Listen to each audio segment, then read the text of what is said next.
साथ पल्लवी राजपूत। कोरोना की स्थिति दिल्ली में काफी बेकाबू। खबरनामा, खबर से असर तक। नमस्कार, एएनबी न्यूज देख रहे हैं आप। मैं हूं आपके साथ पल्लवी राजपूत और हमारे खास कार्यक्रम खबरनामा में आप सभी का स्वागत है। प्रधानमंत्री नरेंद्र मोदी ने आज देशवासियों से एक बार फिर मन की बात कार्यक्रम के जरिए बातचीत की। प्रधानमंत्री नरेंद्र मोदी का आज का ये कार्यक्रम कोरोना संक्रमण की दूसरी लहर के बीच हुआ। एक महीने पहले जब उन्होंने मन की बात कार्यक्रम के जरिए देशवासियों से संवाद किया था, तब कोरोना की दूसरी लहर रफ्तार भर रही थी, लेकिन अब कोरोना की ये लहर धीमी होती हुई नजर आ रही है। वहीं दूसरी तरफ पीएम मोदी के इस कार्यक्रम से कुछ मिनट पहले राहुल गांधी ने उन पर ट्वीट करके निशाना साधा।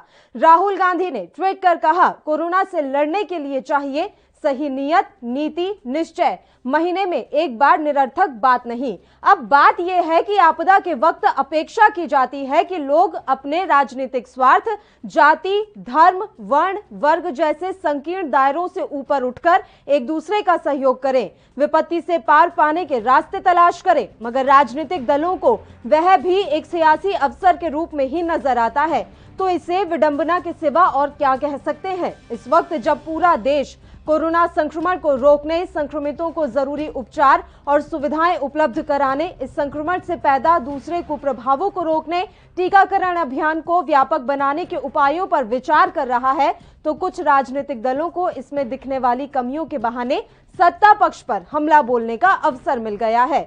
सत्ता में असंतुष्ट कुछ राजनेता भी इस बहाने अपनी खुन्नस निकालते हुए देखे जा रहे हैं।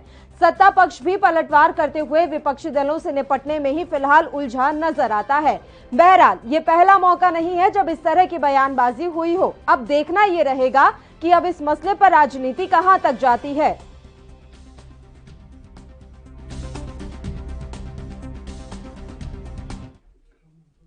तो राहुल गांधी के आज के ट्वीट, जिसमें उन्होंने लिखा था कि कोरोना से लड़ने के लिए चाहिए सही नियत, नीति, निश्चय, महीने में एक बार निरर्थक बात नहीं, इस पर भी अब नई बहस छिड़ गई है। आज के ट्वीट पर भी बीजेपी ने पलटवार किया है।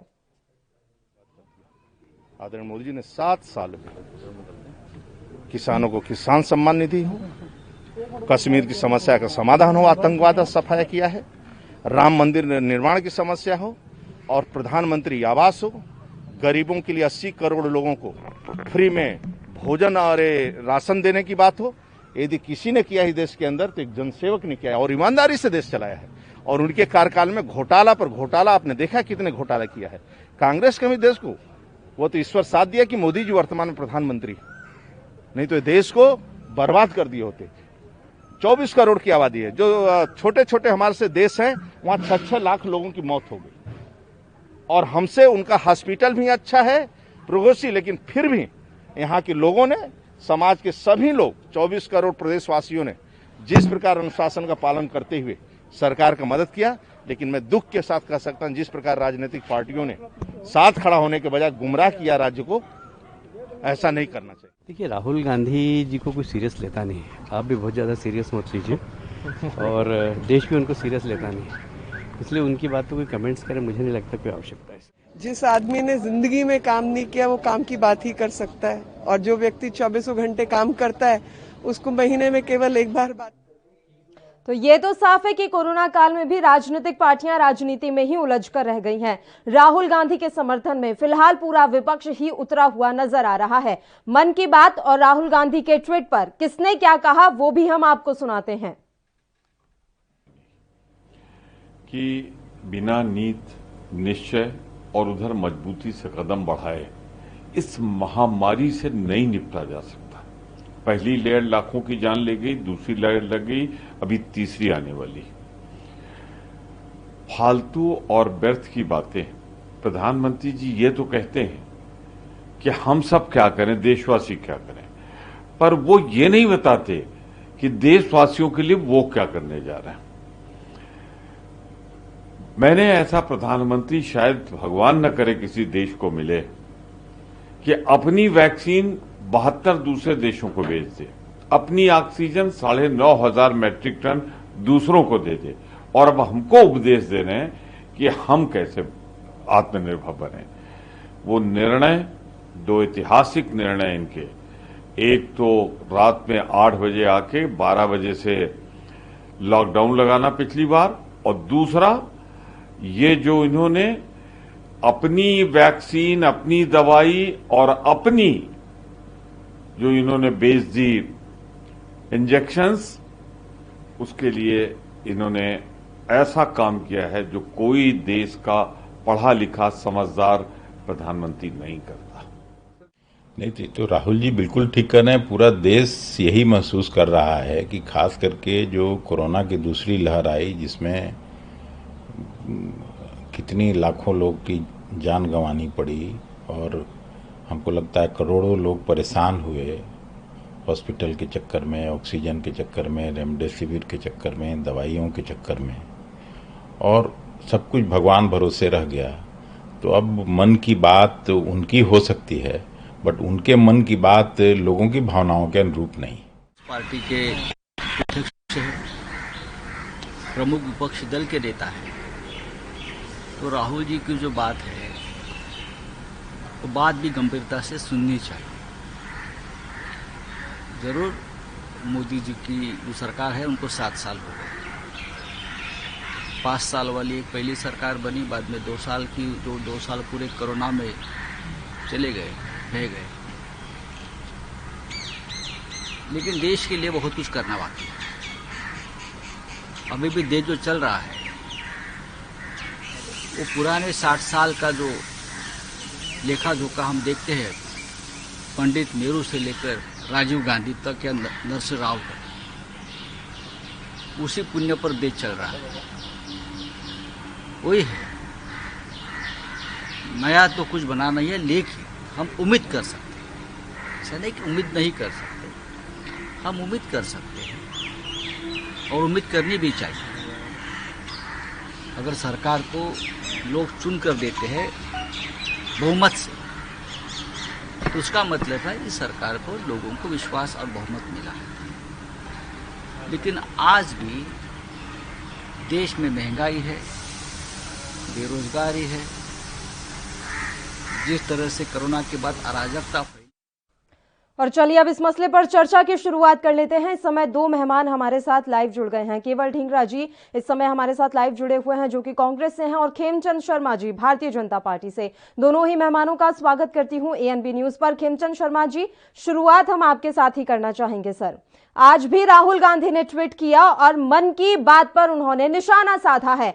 उन्होंने साफ तौर पर कहा है कि देश को आपकी निरर्थक बातें नहीं चाहिए, हमें नीति चाहिए, निश्चय चाहिए, नियत चाहिए कोरोना से लड़ने के लिए। खेमचंद शर्मा जी, देखिए, जो व्यक्ति as MP, as party president और एज पॉलिटिकल लीडर निरर्थक काम करते आया है, आज तक कोई भी उसने काम नहीं किया, वो दूसरों के कामों को भी निरर्थक समझता है। पूरा विश्व जानता है, पूरा देश देख रहा है किस तरीके से मोदी जी ने कोविड से लड़ाई लड़ी, किस तरीके से लिमिटेड रिसोर्सेज को उन्होंने मोबिलाइज किया और बहुत ही कम समय में जो रिसोर्सेज जितने भारत के पास होने चाहिए थे उतने देने की कोशिश की। हम सभी जानते हैं कांग्रेस के राज में हेपेटाइटिस बी हो या फिर पोलियो, कितने वर्षों बाद हमारे देश में दवाई आती है और उससे पहले अमेरिका और यूरोप में वो दवाई जारी की जाती है और वहां पे मिलती है। अब विश्व के साथ कदम से कदम मिला के भारत के पास दवाई भी थी, भारत के पास रिसोर्सेज भी थे। आज 10 गुना से ज्यादा ऑक्सीजन भारत प्रोड्यूस कर रहा है। आज हर चीज जो मेडिकल किट से लेके जो कोविड की लड़ाई में उपयोग आती है, हर चीज भारत अपने यहाँ पे प्रोड्यूस कर रहा है। 21 करोड़ के आसपास कोविड की वैक्सीनेशन भारत में हो चुकी है, जो फास्टेस्ट है और 3rd लार्जेस्ट है। और हमारे पास रोड मैप भी है कि हम इस साल के अंत से पहले पूरे देश को वैक्सीनेट कर देंगे। दूसरी तरफ राहुल जी लगातार मिस इन्फॉर्मेशन फैला रहे हैं, लगातार झूठ बोल रहे हैं, लगातार भ्रम फैला रहे हैं, लगातार वो ऐसी बातें कर रहे हैं जिससे डर का माहौल हो, लोगों को नुकसान पहुंचे। और मैं ये दावे के साथ कह सकता हूँ, राहुल गांधी जी की अनर्गल और निरर्थक बातों की वजह से हमारे सैकड़ों लोगों की जानें गई हैं। उन्होंने जिस तरीके का डर फैलाने की कोशिश करी, जिस तरीके का पैनिक फैलाने की कोशिश करी, जिस तरीके का झूठ फैलाने की कोशिश करी, लोगों को उसकी वजह से अपनी जाने देनी पड़ी। ये व्यक्ति कभी भी कोई सार्थक कार्य नहीं कर सकता, चाहे वो सरकार लड़ाई के समय में हो या वो सरकार पेंडेमिक के समय में लोगों की जान बचाने के लिए काम कर रही हो, ये हमेशा नेगेटिव बात करते हैं, हमेशा देश विरोधी बातें करते हैं। इनके पास कोई भी कंस्ट्रक्टिव बात कहने को नहीं है। केवल ढींगरा जी, क्या ऐसा माना जाए कि अभी भी जिस तरह का माहौल बना हुआ है, हमारी राजनीतिक पार्टियां सिर्फ अपनी राजनीतिक रोटियां सेकने में लगी हुई हैं, इसके अलावा उनके पास कोई काम नहीं, सभी को अपना अपना देखना है क्या?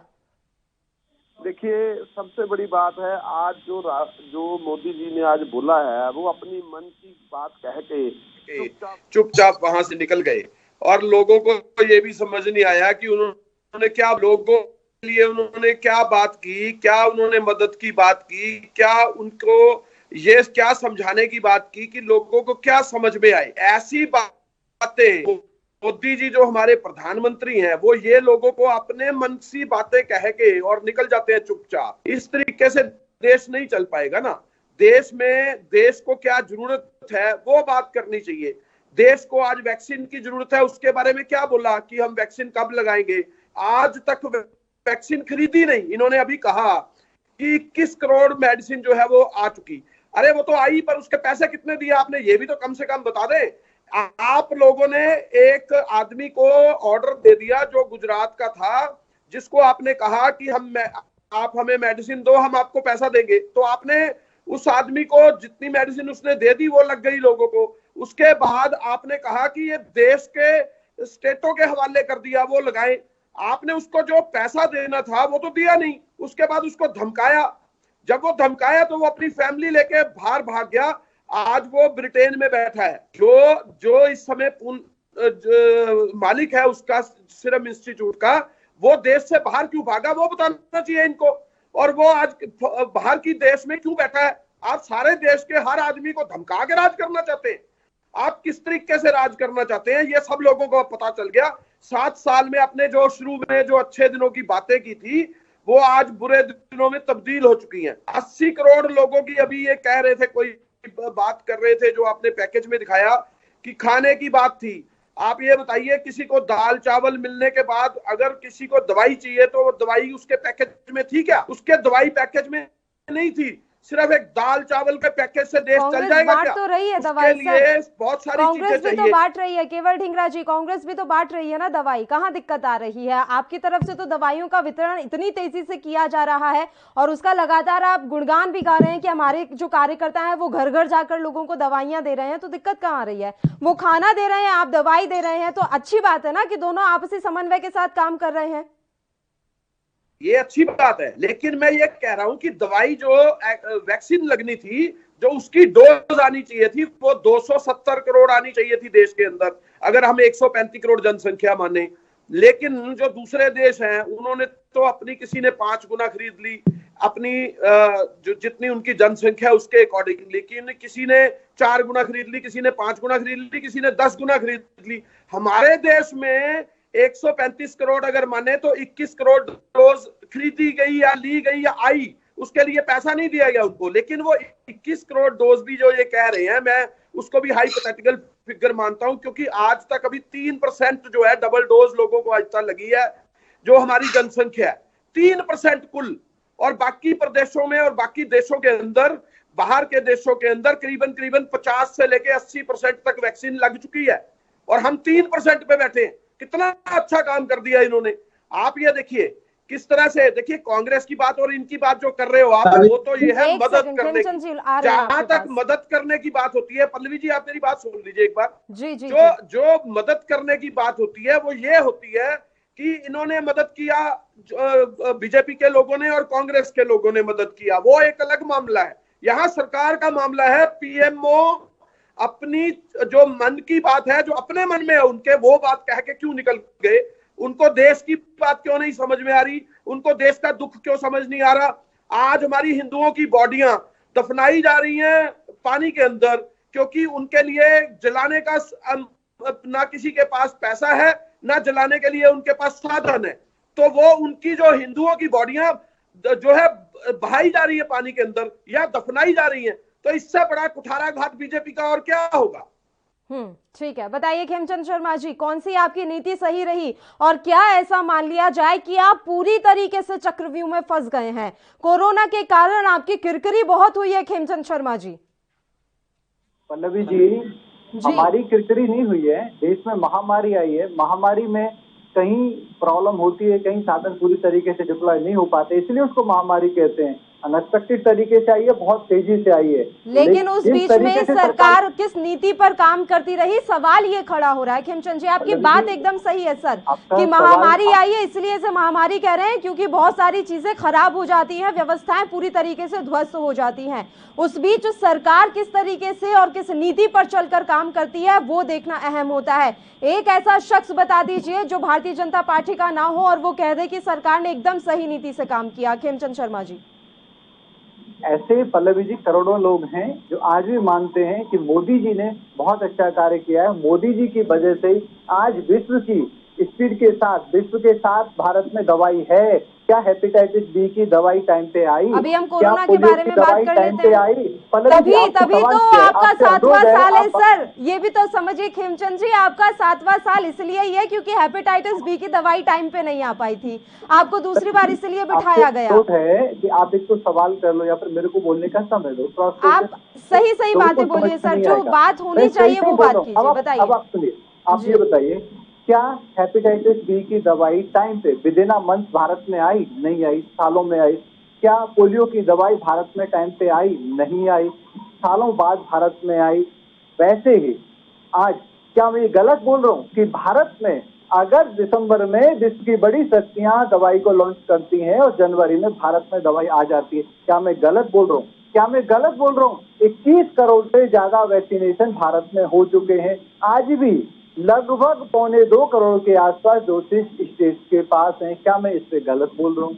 आप नंबर पे निकालिए, आप नंबर में निकालिए, विश्व में 3rd लार्जेस्ट वैक्सीनेशन अभी भी विद इन लिमिटेड साधन भारत में हो चुका है। क्या मैं ये गलत कह रहा हूँ कि भारत सरकार ने रोड मैप जारी किया है, किस तरीके से हम अपने प्रोडक्शन को बढ़ा रहे हैं, किस तरीके से हम अपने प्रोडक्शन को स्केल कर रहे हैं कि हम before end of this year will be able to vaccinate each and everybody in India who is more than the 18-year-old। क्या वो रोड मैप गलत है? और ये झूठ बोल रहे हैं, अनाप शनाप बोल रहे हैं कि सीरम इंस्टीट्यूट के मालिक भारत से सरकार की वजह से भाग गए। अरे भैया, इंफॉर्मेशन तो ये है कि जिस तरीके से महाराष्ट्र में अगाड़ी सरकार ने उनको परेशान किया, अनगल बातें करी, उसकी वजह से उनको बाहर जाना पड़ा। सरकार ने दोनों ही भारत बायोटेक को, सीरम इंस्टीट्यूट को पूरा पेमेंट किया, एडवांस में पेमेंट किया। अंदरगल बातें ना करो कि पेमेंट नहीं किया। आज लगभग 10 कंपनियां और एसोसिएट हुई हैं जो मैन्युफैक्चरिंग करेंगी और हमारी जो कैपेसिटी है प्रोडक्शन की वो बहुत ज्यादा बढ़ जाएगी और जितनी हमें दवाइयां चाहिए उतनी दवाई हमें मिल जाएंगी। अब आप अंडरगल बात नहीं करते, 2 स्टेट सबसे ज्यादा 2 करोड़ के आसपास वैक्सीनेशन महाराष्ट्र में हुई। क्या एक भी वैक्सीनेशन की डोज महाराष्ट्र या कांग्रेस ने अपने आप से खरीदी? नहीं, मोदी जी ने महाराष्ट्र को प्रोवाइड करी, क्योंकि महाराष्ट्र की स्थिति बहुत ज्यादा खराब थी। पूरे देश में बदतर स्थिति थी, वहीं से प्रॉब्लम की शुरुआत हुई क्योंकि वहां की सरकार ने ना टेस्टिंग, ट्रेसिंग और ट्रीटमेंट ना के बराबर किया। कहीं भी कंटेनमेंट जोन का नाम नहीं था, कहीं भी व्यवस्थाओं का नाम नहीं था, इसलिए महाराष्ट्र पूरी तरीके से बर्बाद हो गया। मोदी जी की सहायता की वजह से आज वहां पे स्थिति संभली है। वैसे ही दूसरे नंबर पर राजस्थान आता है। आप किस मुंह से बातें करते हो? जिस तरीके से सरकार ने अपने रिसोर्सेज को इंक्रीज किया और आप विश्व की मदद की बात करते हो। अरे भैया, विश्व की मदद की, लेकिन एक जो हमने मदद के तौर पर 1 करोड़ के आसपास वैक्सीन भेजी, दूसरा जो कॉन्ट्रैक्ट था, जो कॉमर्शियल कंपल्सन थी, क्योंकि हमारे पास इनपुट नहीं है, हमारे पास रॉ मटेरियल नहीं है। रॉ मटेरियल या तो यूरोप से आता है या अमेरिका से आता है। उसकी वजह से 5.5 करोड़ के आसपास डोसेज देनी पड़ी। क्या हम ना देके, ना कॉमर्शियल कॉन्ट्रैक्ट को एडहेयर करके अपने रॉ मटेरियल को आने से मना कर लेते या रोक देते? आप तो चाहते ही थे कि भारत वैक्सीन प्रोड्यूस ही ना कर पाए। राहुल जी ने क्या कहा, जैसे ही वैक्सीन लॉन्च हुई उस पे उन्होंने सैकड़ों ट्वीट करके भ्रम फैलाने की कोशिश करी। उन्होंने कहा ट्रायल हुआ ही नहीं, वैक्सीन इफेक्टिव ही नहीं है, लोगों को लगवानी नहीं चाहिए। कोवैक्सीन के लिए और कहा विदेशी वैक्सीन के लिए रात दिन उन्होंने लगा दिया कि विदेशी वैक्सीन आए भारत में ताकि उनको कमीशन मिल सके, वो कालाबाजारी कर सके। आज की स्थिति देखिए, हमारे यहाँ पे फेडरल सिस्टम है, मैं 1 मिनट और लूंगा, उसके बाद आप कांग्रेस के मित्र को समय देना। हमारे यहाँ पे फेडरल सिस्टम है, फेडरल सिस्टम में सेंट्रल गवर्नमेंट और स्टेट गवर्नमेंट दोनों का रोल होता है और health is the subject of state. आपकी स्टेट गवर्नमेंट क्या परफॉर्मेंस है? आप महाराष्ट्र, राजस्थान, छत्तीसगढ़, झारखंड, पंजाब सबसे ज्यादा वर्स्ट परफॉर्मेंस है। वहां पे डेथ भी ज्यादा हुई है, वहां पे अव्यवस्था भी सबसे ज्यादा थी और यही 5 स्टेट हैं जब मोदी जी ने सेंट्रली लास्ट ईयर इफेक्टिव तरीके से लॉकडाउन लगाया था, इफेक्टिव तरीके से चीजों को हैंडल किया था, हल्ला मचा रही थी कि आप गलत कर रहे हो, हमें अधिकार नहीं दे रहे हो, हमें चॉइस नहीं दे रहे हो कि कहाँ लॉकडाउन लगाना है, कहाँ नहीं लगाना। जब आपको अधिकार दे दिया तो दिखाई दिया, सभी को पता चल गया किस तरीके की आप अव्यवस्था फैलाते हो, किस तरीके से आप प्रॉब्लम को महा प्रॉब्लम बना देते हो, क्योंकि आप सिर्फ और सिर्फ लाशों की राजनीति कर सकते हो। और आपको शर्म आनी चाहिए। हमारे धर्मगुरुओं ने, हमारे शंकराचार्य जी ने और जहाँ पे काशी की आप बात कर रहे हो वहाँ के समाज ने बार बार बोला है और अच्छे जो टीवी चैनल्स हैं और अखबार हैं उन्होंने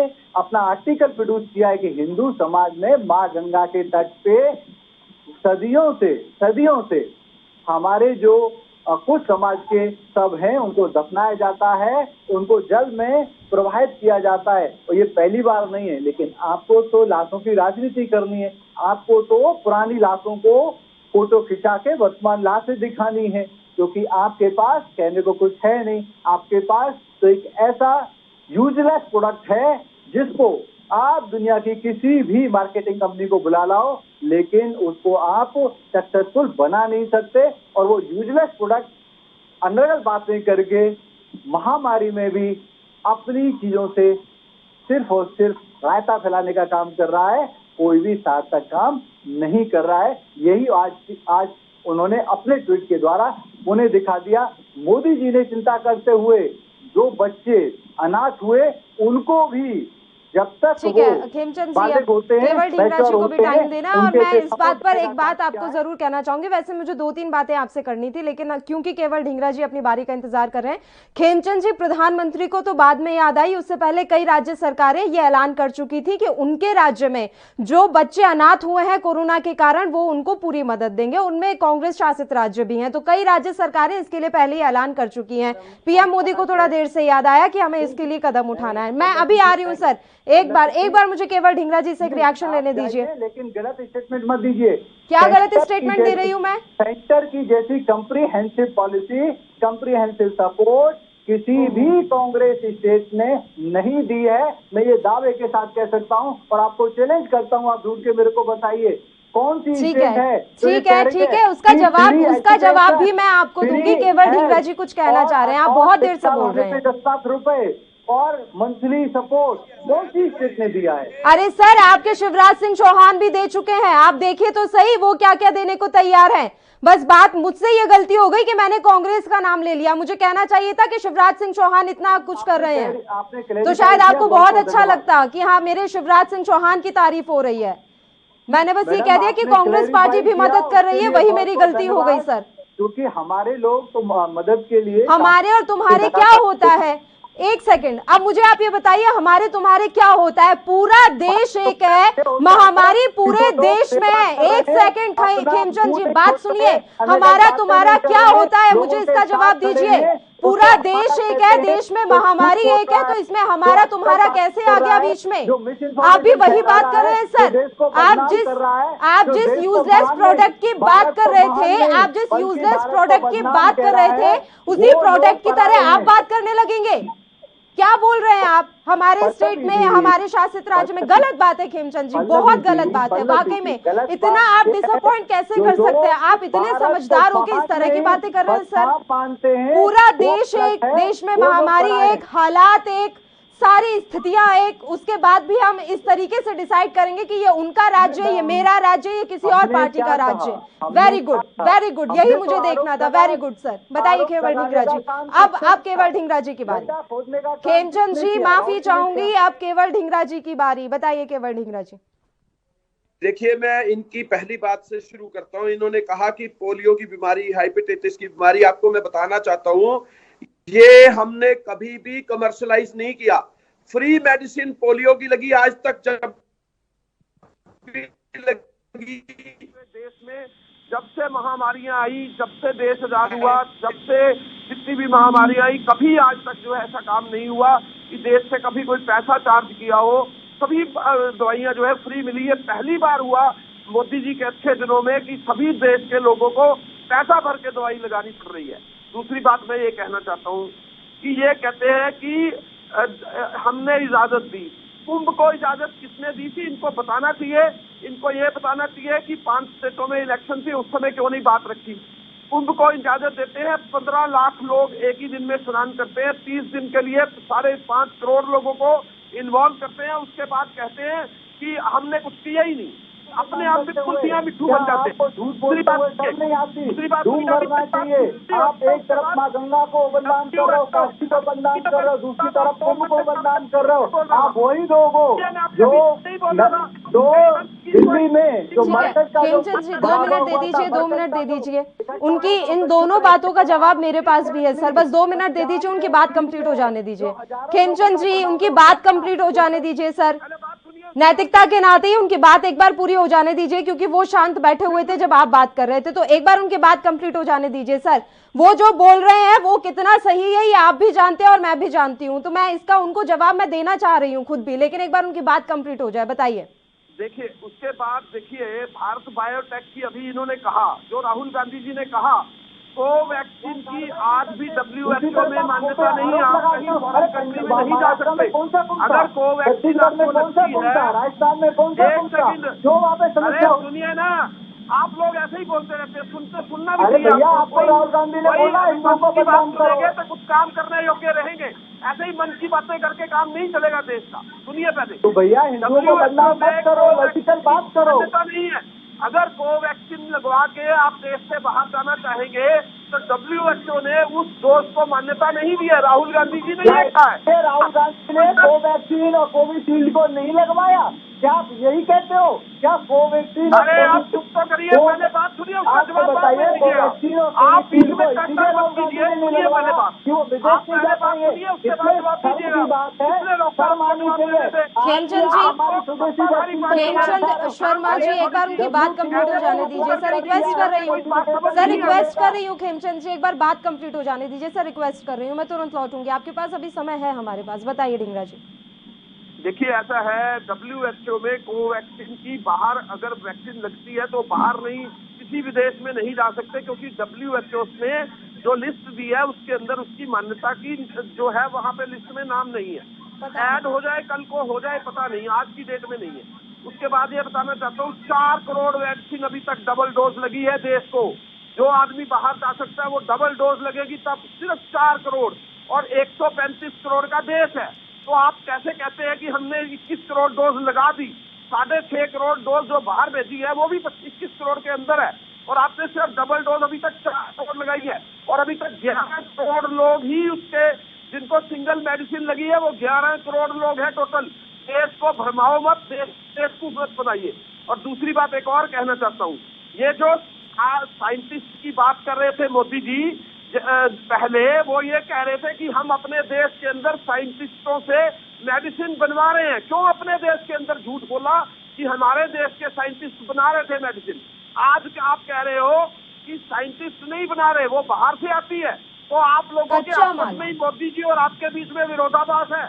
अब मोदी जी कह रहे थे हमारे साइंटिस्ट जो है मेडिसिन बना रहे, आप कह रहे हो बाहर से आ रही है। पहले मोदी जी से पूछ लीजिए कि बाहर से आ रही है या हमारे देश के साइंटिस्टों ने बनाई है।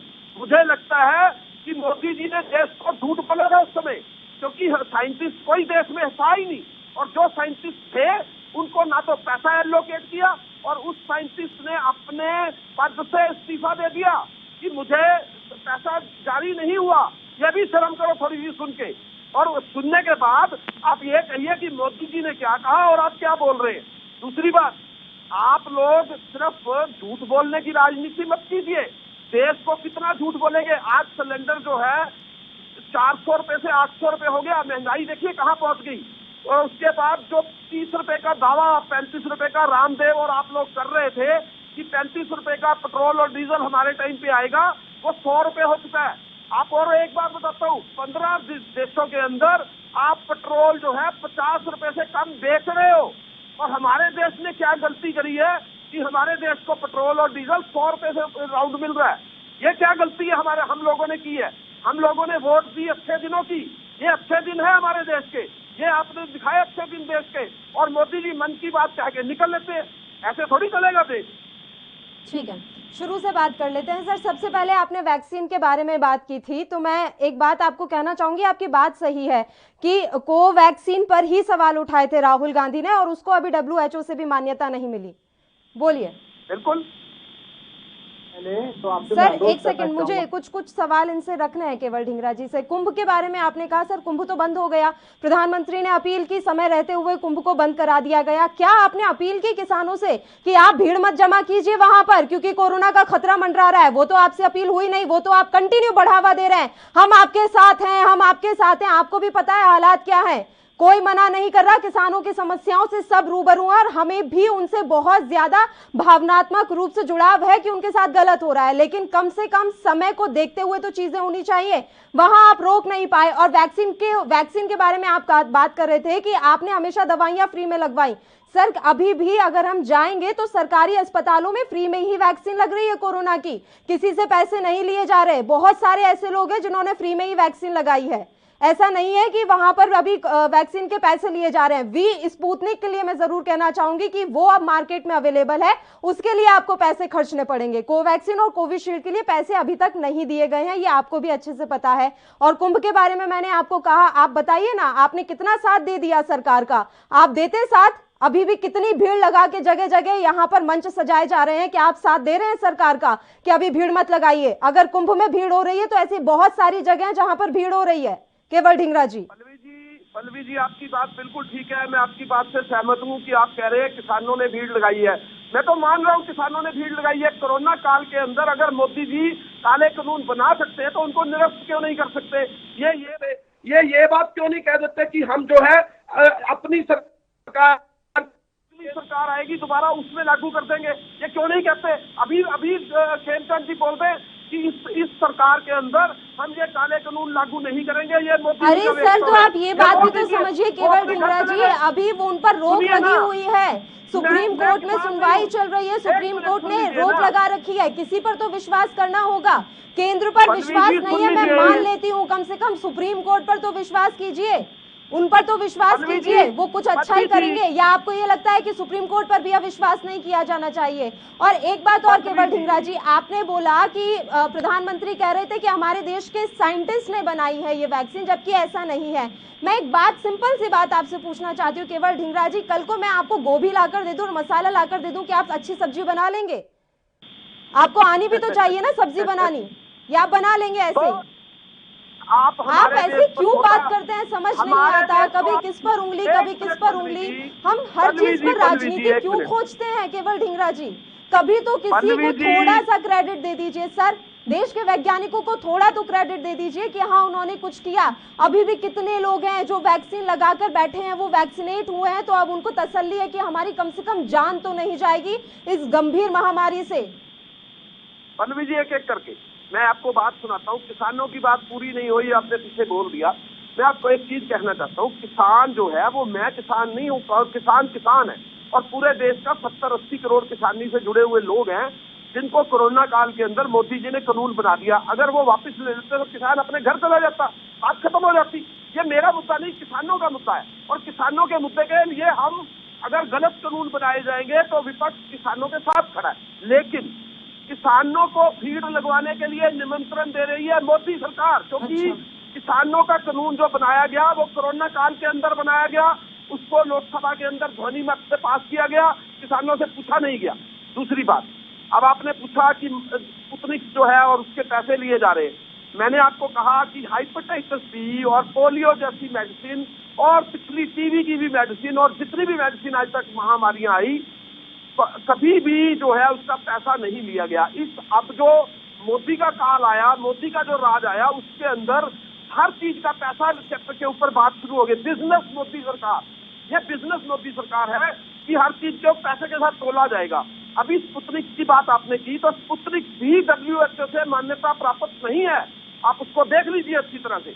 और मैं आपको यही कहना चाहता हूँ, मैं आपको सिर्फ कह रहा हूँ, आप चेक कर लीजिएगा पल्लवी जी, मैं तो आपको सिर्फ कह रहा हूँ क्योंकि वो जो भी मेडिसिन, देखिए वो जब ये सस्ती मेडिसिन नहीं खरीद सकते तो ये महंगी मेडिसिन खरीदेंगे कैसे? वो प्राइवेट आदमी या स्टेट की सरकार अपने पैसों से खरीदेगी, कैसे लगाएगी वो स्टेट जाने। और बीजेपी की स्टेट हो, चाहे कांग्रेस की स्टेट हो, चाहे किसी और पार्टी की स्टेट हो, इन पर नहीं मैं जाना चाह रहा। मैं ये कह रहा हूँ कि जो स्टेट होगी वो अपने आप मेडिसिन उनके ऊपर निर्भर कर दिया, जबकि सेंटर को एक ही तौर पे जब सीरम इंस्टीट्यूट था या भारत बायोटेक था या और भी दवा कंपनियां हैं, उनसे बात करनी चाहिए थी। जहां तक खरीदने की बात है तो उनसे खरीद के फिर स्टेटों को डिवर्ट करनी चाहिए थी। 35,000 करोड़ रुपए का जो बजट रखा गया था, क्या वो पूरा ऊँट के मुंह में जीरा नहीं था? आप बताइए कि उसमें ये भी कोरोना काल के बाद रखा गया बजट। आप ये देखिए, मेडिसिन की अगर 35,000 करोड़ की और 135 करोड़ की आप तकसीम करेंगे तो आप मेडिसिन को पाएंगे कि वो हमारा कितने अमाउंट में कितनी वैक्सीन लगती है। शर्म आनी चाहिए इन लोगों को ये बात करते हुए कि इन लोगों ने बाकी के काम, ऑक्सीजन सिलेंडर, हॉस्पिटल बनाने का काम, दूसरा काम, तीसरा काम, सबके लिए ये भूल गए और कोई काम नहीं कर पा रहे। जो है वो पानी के अंदर में बह रही है। दूसरी बात, उसका जवाब वो दे चुके हैं। भारतीय जनता पार्टी सरकार का है और मोदी सरकार का है, विपक्ष का काम है उसकी आवाज उठाना, और मैं आवाज उठाऊंगा। विपक्ष का, आपने बहुत अच्छी बात कही केवल ढींगरा जी, विपक्ष का काम है आवाज उठाना, लेकिन विपक्ष का ये भी काम है जब देश में आपदा आई हो तो सरकार के साथ मिलकर लड़े, उस आपदा से लड़े, ना कि सरकार से लड़े। खेमचंद जी बताइए, कहाँ आप पैसे ले रहे हैं वैक्सीन के? जो इतना हल्ला हो रहा है, मुझे भी थोड़ी जानकारी दे दीजिए खेमचंद शर्मा जी, पैसे खर्च करके कहाँ वैक्सीन लग रही है? पल्लवी जी, सबसे पहले तो मैं आपके टीवी के माध्यम से कांग्रेस के लीडर, कांग्रेस के कार्यकर्ता जो ढींगरा साहब जैसे हैं, उनकी निंदा करता हूं। ये झूठ बोल रहे हैं और लोगों में पैनिक फैला रहे हैं। ये कहते हैं कि 21 करोड़ वैक्सीनेशन जो हुआ है वो गलत हुआ है और सिर्फ 11 करोड़ हुआ है। इनको 4 करोड़ इनको डूब मरना चाहिए। अरे मैडम, 21 करोड़, ये तो उसको गलत कह रहे हैं, ये तो झुठला रहे हैं। ये कह रहे हैं कि 21 करोड़ वैक्सीनेशन हुआ नहीं, 23 करोड़ वैक्सीन स्टेट को दी गई है। अरे भैया, 2 करोड़ से ज्यादा तो महाराष्ट्र में लग गई हैं और आपको शर्म आनी चाहिए, आप झूठ बोल रहे हो। दूसरा, आप कहते हो देश में वैज्ञानिक है ही नहीं, जो वैज्ञानिक है वो भी भाग गए, वैक्सीन देश में बनी नहीं। अरे भैया, कहाँ चला गया आपका दिमाग? लोग तो पप्पू एक नेता को बोलते थे, आप तो क्यों पप्पू बनते हो? देश के में वैज्ञानिक ही नहीं है। इतना बड़ा देश है, आज हम स्पेस में जा रहे हैं, बड़े बड़े काम कर रहे हैं, हम बहुत सारी चीजों में इंडिपेंडेंट हो चुके हैं और आप कह रहे हैं कि देश में वैज्ञानिक ही नहीं है। और इस चीज में आप फर्क नहीं समझते कि रॉ मटेरियल और फाइनल प्रोडक्ट और टेक्नोलॉजी हमारे वैज्ञानिकों ने विकसित की, प्रोड्यूस हमारे यहाँ पे हो रही है, लेकिन कुछ रॉ मटेरियल हमें जो हमारे देश में प्रोड्यूस नहीं होता वो वहां से मंगाया जा रहा है। आप क्या कह रहे हैं कि हमारे देश में वैक्सीन बनी नहीं है? शर्म आनी चाहिए, डूब मरो आप लोग। 21 करोड़ से ज्यादा लोगों ने इस वैक्सीन को लगवाया है, आज उनमें विश्वास है कि उनकी जान बचेगी, आज उनमें कॉन्फिडेंस है, वो मोदी जी की वजह से। अदरवाइज आप लोग जिस तरीके से 5, 10, 15 साल बाद आप लोगों ने भारत में वैक्सीन इंट्रोड्यूस करी, अगर आपकी सरकार होती तो कोविड की वैक्सीन भी 10 साल बाद आती और उसमें आज जितने लोग मरे उससे कम 50 गुना ज्यादा मृत्यु होती। आप मुंह ना बोले तो ही अच्छा है। अब बात आती है, अब बात करते हो आप कि WTO में हमारी कोवैक्सीन और कोविशील्ड हमारी वहाँ से अप्रूव नहीं। अरे भैया, WHO के लिए सर अभी कोवैक्सीन अप्रूव नहीं है। अगर जिसने कोवैक्सीन लगा रखी है तो वो विदेशों की यात्रा नहीं कर सकता। खेमचंद जी, कोवैक्सीन के लिए कोविशील्ड अप्रूव है, कोवैक्सीन अप्रूव नहीं है। मैडम ठीक है, कोवैक्सीन अप्रूव नहीं है। एक तरफ ये कहते हैं कि हमने सैकड़ों देशों में अपनी वैक्सीन को एक्सपोर्ट किया। दूसरी तरफ ये कहते हैं कि हमारी जो कोवैक्सीन है वो WTO में अप्रूव्ड नहीं है। तो इन चीजों में फर्क कितना है? एक तरफ हमारी वैक्सीन की जो कॉन्फिडेंस है, जो डिमांड है पूरे विश्व में, दूसरी तरफ आप कहते हो कि वो वैक्सीन इफेक्टिव नहीं है। आपको शर्म आनी चाहिए। क्यों मिस इन्फॉर्मेशन फैलाते हो? अरे भैया, WTO में आप उन्होंने अप्लाई किया है और ये लिस्ट होगी, क्योंकि हमारा जो डेटा है, हमारा जो इफेक्टिवनेस है, हमारे साइंटिस्ट का जो काम है वो खेमचंद शर्मा जी मेरी बात सुनिए। खेमचंद शर्मा जी, उनका एक छोटा सा सवाल है सर, उनका एक छोटा सा सवाल है। खेमचंद शर्मा जी, उनका जवाब दे दीजिए। बहुत देर से वही सवाल कर रहे हैं कि आप आंकड़ा बता दीजिए कि हमारे देश में ऐसे कितने लोग हैं जिनको दोनों डोज लग गई है वैक्सीन की। वो लगातार यही सवाल उठा रहे हैं, उनको एक बार आंकड़ा बता दीजिए शर्मा जी। मैडम, ये आंकड़ा तो सब जानते हैं, ये तो वही घंटी बजा के घूमेंगे कि ये तो वो नंबर लेंगे, क्योंकि 2 वैक्सीन का मतलब हमारे यहाँ पे एक टाइम पीरियड है। 2 वैक्सीन कम भी नहीं लगी हैं, 2 वैक्सीन 3% के आसपास है, वो सब जानते हैं। मैं ये नहीं कह रहा, लेकिन सिंगल डोज हमारी 21 करोड़ से ज्यादा लगी है। आप ओवरऑल यदि डोज देखोगे पूरे विश्व में 3rd लार्जेस्ट है। सारे साधनों की कमी होने के बावजूद आज हमारे देश में 21 करोड़ से ज्यादा फ्री में वैक्सीन लगाई गई है। कांग्रेस शासित राज्य जो उछल के बड़ी बड़ी बातें करते हैं, आज तक वो एक वैक्सीन भी नहीं खरीद पाए, क्योंकि उनको पता था कि विश्व की कोई एजेंसी आज की स्थिति में भारत को अदर देन जो रशियन दवाई है उसके अलावा भारत के लिए अभी कोई वैक्सीन उपलब्ध नहीं थी। लेकिन झूठ बोलते हैं, अनगल बातें करते हैं, लगातार झूठ बोलते हैं। इससे पता चलता है कांग्रेस का जो काम है सिर्फ और सिर्फ झूठ फैलाने का है और उनको कुछ नहीं करना है। अरे तुम बोलते रहो भैया, झूठ बोलते रहो। कल को पप्पू आपको भी लोग बोलना शुरू कर देंगे। लोग जिनको वैक्सीन लगी है वो तो धन्यवाद कर रहे हैं, वो तो थैंक्स कर रहे हैं, लेकिन आप जैसे लोग जो खुद पप्पू वैक्सीन नहीं लगवा रहा, खुद लगातार मिस इन्फॉर्मेशन फैला रहा है, वैसी संज्ञा आपको लोग देंगे। टीवी पर आते हो झूठ बोलने के लिए, आज झूठ जितना बोलोगे। झूठ आपने बोला है। मैं तो पल्लवी जी से अनुरोध करूंगा, आप इनकी जो कमेंट है आप उसको रीरन करके चेक करें। किसने बोला कि 21 करोड़ का आंकड़ा गलत है? वो आपने बोला। आपको माफी मांगनी चाहिए, आपको पूरे देश के सामने माफी मांगनी चाहिए। खेमचंद शर्मा जी, एक सवाल है मेरा आपसे सर, एक सवाल है। शर्मा जी बात सुनिए, शर्मा जी मेरा सवाल सुनिए। क्या ऐसा माना जाए, खेमचंद शर्मा जी, क्या ऐसा माना जाए कि इस पूरे कोरोना काल के समय में लगातार विपक्ष सवाल पे सवाल उठाता रह गया और सरकार उसमें कहीं ना कहीं उलझ गई?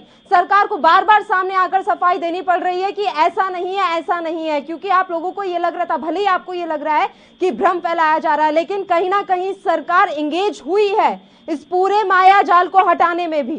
मैडम, आधी बात तो आपकी सही है कि सरकार पे विपक्ष निरंतर सवाल पे सवाल उठाता गया है, लेकिन सरकार लगातार काम पे काम करती गई है। लगातार सरकार सेवा में लगी रही है और सेवा में हमारी सेवा करने में कोई भी कमी नहीं रही। हमारा जो कॉन्फिडेंस था, हमारी जो लगन थी, हमारा जो विश्वास था, लगातार बढ़ता गया। जितना इनका मिस इन्फॉर्मेशन कैंपेन बढ़ा, जितनी इनकी फ्रस्ट्रेशन बढ़ी, जितनी इनकी परेशानी बढ़ी, उतना ही हमारा काम बढ़ता गया।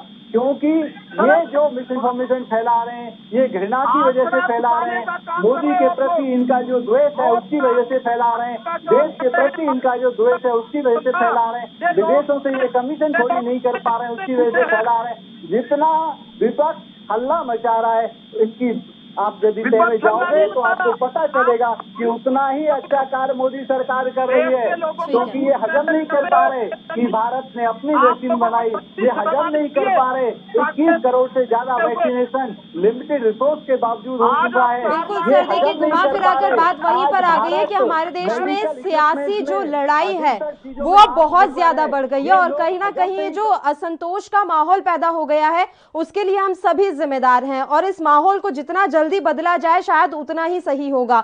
समय की कमी है इसलिए मैं आपको रोक रही हूं। आप दोनों ही मेहमानों का शुक्रिया अदा करना चाहूंगी। तमाम चर्चा करने के लिए आप हमारे साथ जुड़े। तो हमारे देश में कुछ लोगों को राजनीतिक नोकझोंक से आनंद मिलता है, इसलिए उन्हें इन गैर जरूरी बयानबाजियों और हरकतों से संतोष भी मिला होगा, लेकिन असल समस्या के समाधान की दिशा में इनसे कोई लाभ मिला हो यह ऐसा अभी नहीं कहा जा सकता। ऐसे बयानों और आरोप प्रत्यारोपों से कुछ देर के लिए आम लोगों का ध्यान भटकाने में जरूर कुछ कामयाबी मिल जाती है। तो क्या राजनीतिक दल अपनी जिम्मेदारियों से मुंह फेरने और नाकामियों पर पर्दा डालने के लिए ऐसा करते हैं? यह सवाल अभी भी बरकरार है। इसी के साथ खबरनामा में फिलहाल के लिए इतना ही। मुझे दीजिए इजाजत। देश प्रदेश की तमाम ताजा और अहम खबरों के लिए आप देखते रहिए ANB न्यूज। नमस्कार।